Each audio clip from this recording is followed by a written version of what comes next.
Nakakahiya. The international community has already taken actions against corruption in the Philippines.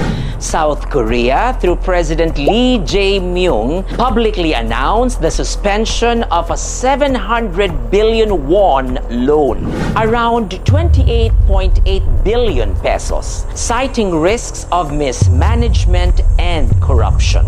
The Department of Finance immediately retorts, no such loan exists. And perhaps that is technically true. No binding loan agreement was executed. No disbursement occurred. No contractual right had vested in favor of the Philippines. Under international finance law, an ODA facility like the Economic Development Cooperation Fund only ripens into enforceable obligations once the loan agreements are signed and conditions precedent are met. Kaya nga legally, wala tayong ikakaso dito. But let us not miss the bigger picture.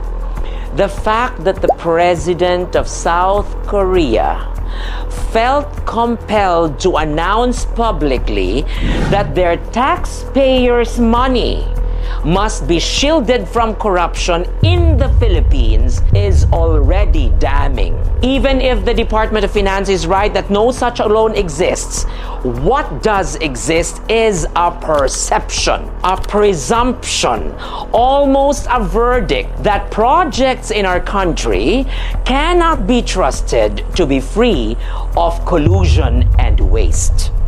This is not merely about one modular bridge program of 350 bridges under President Marcos Jr. or the Department of Agriculture's 27.7 billion plan for 300 bridges between 2026 to 2029. It is about credibility. Kung dati ang tanong ng international partners ay, how much are you borrowing? Ngayon, ang tanong na ay, can you be trusted? Legally, South Korea was within its right. A sovereign leader is never obligated to proceed with an ODA package absent perfected agreements.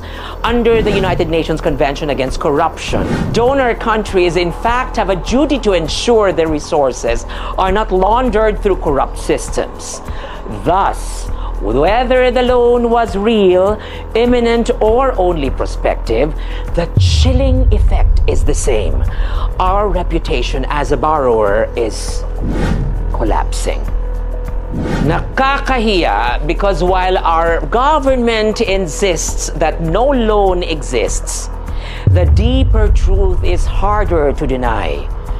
Our friends and allies no longer trust us enough to even consider extending financial lifelines without suspecting corruption at the very core.